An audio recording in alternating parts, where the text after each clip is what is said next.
This is the second episode of the Old Folks series. In the previous episode, we talked about the change in the technology. For example, my mother used the telephone. She can reach about 100 people. And my generation, I use email. I can reach 1,000. My kids' generation use a social network. They can use maybe 100 or million different people. So what does it really mean to our life? And how does it really change our other aspect of the society? So this series, we're going to focus on just a few different surveys and how they use the new technology to change our lives. First of all, the traditional TV and newspaper, they can reach people actually a lot more. But the problem is not as accurate. When they want to reach people, they broadcast their ads on the TV or newspaper, but that may not be the time you want to see or you happen to see it. So it's not as accurate. For example, came eBay. eBay connect buyer with sellers. This connection works for some people, especially those people is already want to buy things. But not many of us want to buy things or visit eBay very often. Google came with the idea of if you type a keyword in the search engine, and that's an indication you want to do something. That's very much more accurate or reach broader audience than eBay. So even if you are not ready to buy things, you search something, is the indication you want to buy something later on, or you may be presented to the ad very more accurately. So how do we model this? For our old folks, we have especially those people with engineering degree that learned a state machine called a finite state machine. Let's model this. There's an input, output, and then there's a state. What does it really mean when I say state? So let's change the state to a person.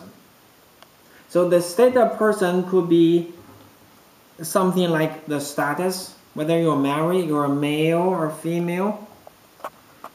The input will be some influence that you have, you receive. The output will be the keyword you type into a search engine. So this is a very simple model. This model, the state will change when there's a change on the input, and as a result you have a decision, say I want to buy something. So this is a very easy, very simple, what we call finite state machine, or some people say flow chart. So let's look at a different influence. For example, input will be like ads, a mobile phone, or others. The final state, you can generalize a demographic. There's a lot more specific area. That's what those people in advertising, they focus on your state.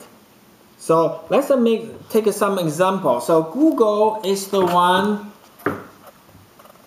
it's a survey say, I know your output. Google is more accurate already, but there's something more better than the Google is even more accurate. For example, Facebook knows your status. Are you married? What is your activity? So Facebook will know you a lot better in very detail. What about the new thing called a groupon? Groupon actually is the very specific knows you're ready to buy. So compared to eBay, eBay is very specifically I have a specific thing I want to buy and I'm ready to buy. So my state is I'm ready to buy. Those customers are very valuable. But Groupon, it says I will buy if it's a half price, a good deal, even though I'm not thinking about buying. If it's a good deal, I will go and buy it. So Groupon cover a lot larger population. Those people may not decide may not have a specific thing to buy, but they are lured to buy things because it's half price. So this group of people is pretty large. That's why Groupon, at least at the beginning, went very big. But of course now there's a copycat, Google, offers, Amazon locals, they have a copy. So I'm not saying Groupon stock is worth whatever, but I'm saying this is a model capture this segment and it's very attractive. It's much better than the Google. Google is saying, okay, I'm just interested in general topic.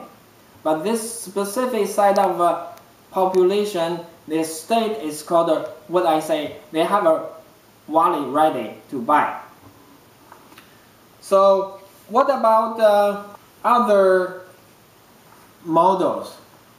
Are there people say, even if I'm not ready to buy, or your product in this specific is not ready, can I go and buy it? This group of people, the state is, I'm ready to buy, also I'm ready to buy your future product. So this is one example called a crowdfunding. And this is an example, they have a product, and someone just came out saying, I want to build a Pebble watch. This is a Pebble watch. It's just like an e-ink. You can have a website, just download some pictures, and then you have your customized watch. In the beginning, they were saying $150. If you pay now, it will be $100. And then very quickly, they reach 10 million. So this is this year from April to May. And more recently, there's another one. This is another example. It's a game. It's in July. They also, this is called AWA. They also reached the funding. So this is a example. The technology promise a product. You don't even have a product, and you can sell your product this way. Okay. So compared to all the eBay and others, there's increasing accuracy, but nobody really can beat Facebook, because Facebook is really very detailed, and the input you get from input you get from Facebook are the influence of your friends. If your friends say, I bought something, it's really a significant influence on your decision of buying things. So Facebook has the highest value. I'm not saying Facebook will stay there forever. Maybe someone will come and take this place. But you can see, because of technology change, that's why those companies worth this much, because they really can target you and very accurate you and persuade you to buy things. So what's the difference between Facebook and Google+?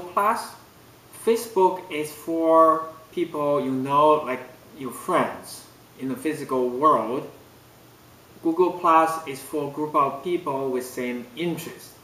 So they're targeting a different segment. One is people your friends. The other is an interest, maybe strangers, but Google+ will connect you with strangers but with same interest. There are other specialties. People have an interest in photo sharing. For example, the Pinterest or Instagram are the photo image sharing sites. There are other traditionally, say, when you have a newspaper, that's a traditional business, and if you do a self-publishing, now become a blog. And you have a mini size blog, and you have a Tumblr, summarize some blogs, and you have a Twitter. This is very short, like 120 characters, micro blog. So that's a kind of a communication channel in a new age. What about TV? Traditional TV are still there but not growing. You have a YouTube, which is the biggest.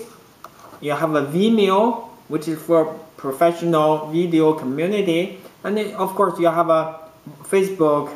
It has a limited reach for those people you want to share. And traditional, say you have a Reader's Digest, and there are, a few years ago, Dig is the biggest one, but some founders left there, and they're bought and sold a few times, and now Reddit is the one leading. What about local club? This is for the state that location. The new thing is Nextdoor or Meetup. The traditional employment agents, for example, once become, in a website, people start posting Monster, Dice, and Hot Jobs, but now people use LinkedIn. So many internet company, you think they really have a high valuation, but the fact is the brick and mortar stores are going away. It's replaced by Amazon and eBay, a lot of specialty websites. Okay. So I have this summary so our old folks can understand and compare the technology. We are old, we are not as up to date, but if you understand the state machine, if you understand what I just said, and you probably, from the serial, you can understand this phenomena better, so you don't have to say, oh, I don't understand why the Google is so high valued, or why the Facebook is so high valued, because there's a good reason. They are the core of the technology. They are the future. What's the future now? We start from the TV. We have a website. We have a social net. And now the input is using mobile. Even Facebook has a billion user cannot monetize the mobile area very well. So that's a big challenge. Whenever I have a new one, you will see there are some small company will take the opportunity and use the new communication channels to build a new next platform. I don't really know what's the future. Currently, it's the mobile. Maybe future we have to wire our brain directly. Maybe use some kind of a device, but I don't know. Hopefully we can live long enough to see that.